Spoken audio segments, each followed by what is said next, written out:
5.5 quarts. But what I do is I'll put the 5 and then I'll put like a quarter of this in and check it. And the way to check it, like I said on my 370Z video for the oil change, you want to pour this in, and since we know it's about 5.5, pour about that much of it in, only because this oil filter is a lot bigger than the car oil filter, so it's going to consume a little bit more of this. So once you do that, start your car. Well, check it first to make sure that the oil actually got into the engine.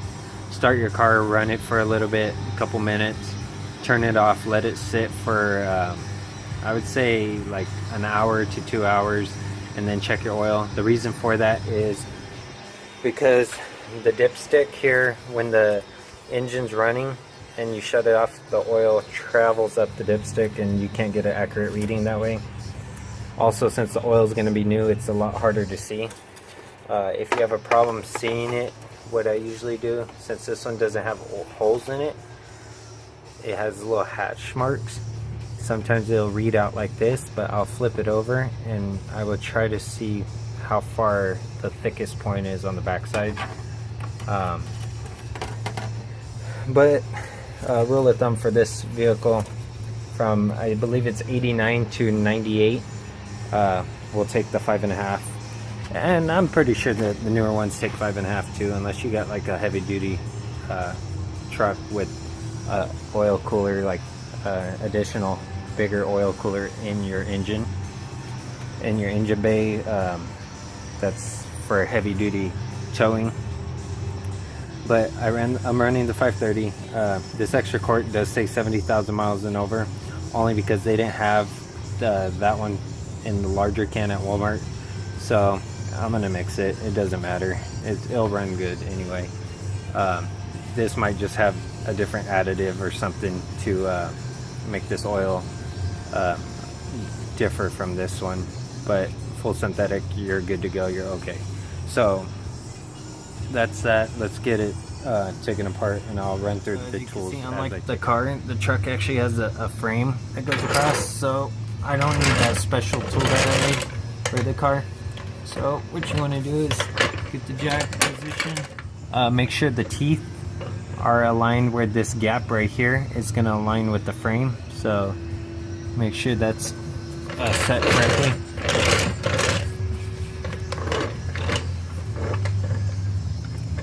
I put it between these two bolts only because the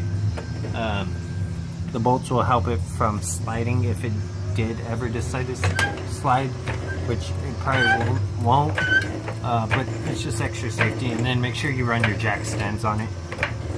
The truck's kind of high, so really I could probably slide under there without this jack, but make things easy to access it through the front, I'm going to use the jack, and then I'm going to make sure you chock the back tire, so the tire that touches, which since I'm doing the passenger side, make sure you chock the driver rear with a piece of wood or something, and then make sure you run your jack stands right here by the jack. So just like the car, we're using a number 14, so a 14 socket here, and since I'm lazy, I'm going to use the same cheater bar.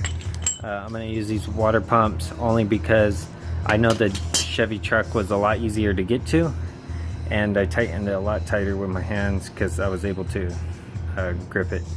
So that being said, I'm going to use these water pumps, channel locks, whatever you want to call them. So there you go.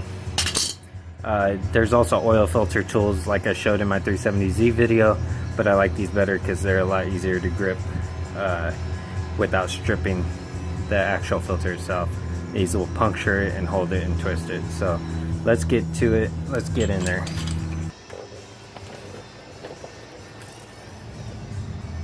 So as you can see, we get the oil filter there and the drain plug right there.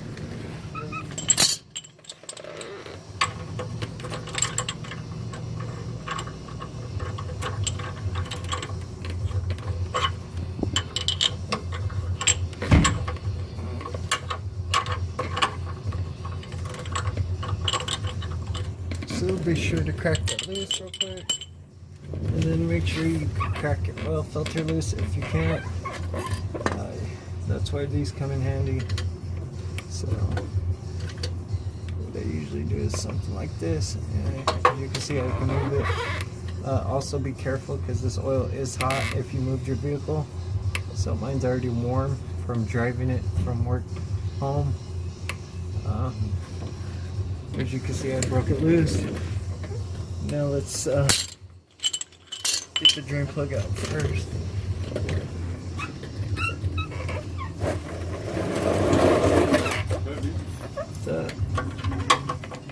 Okay. Yeah. You see my brake calipers over there? My brake calipers over there? For the car? What? Car?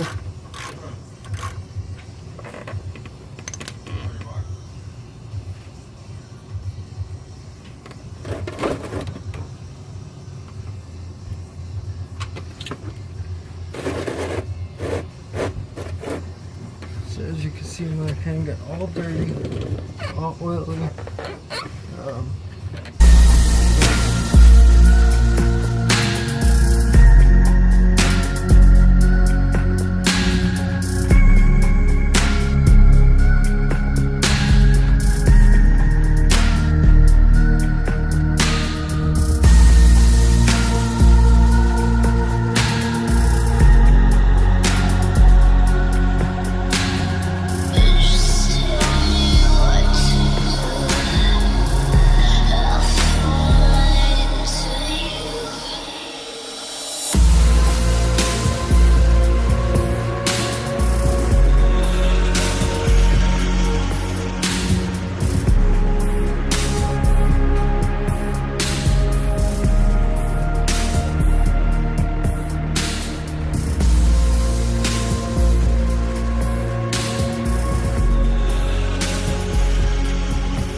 Okay, so we're going to do the same thing like we did to the other one.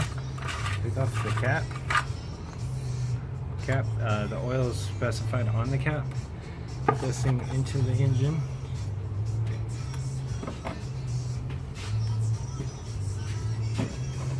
And then start pouring in your 5 quarts of oil.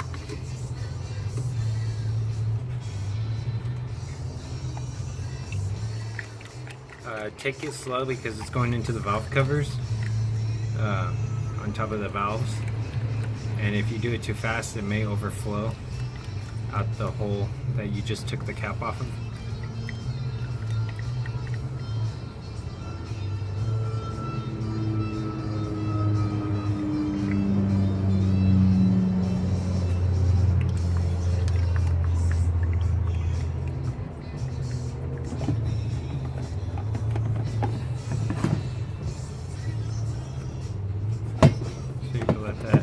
Basically drain in there if you could set it up right like that.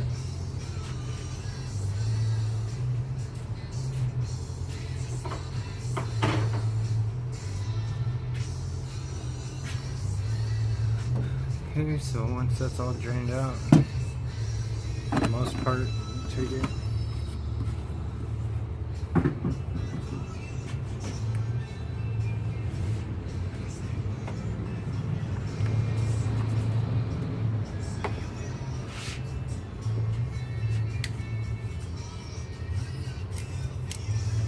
And now we're going to add part of the quart that we just bought also. Get every last drop. And like I said, this is my truck, so it's not really something that I'm particular about as far as what oil goes in. I just recommend to run full synthetic on these older vehicles. Only because the parts are kind of worn, and you could also run 1030 in the older vehicles, only because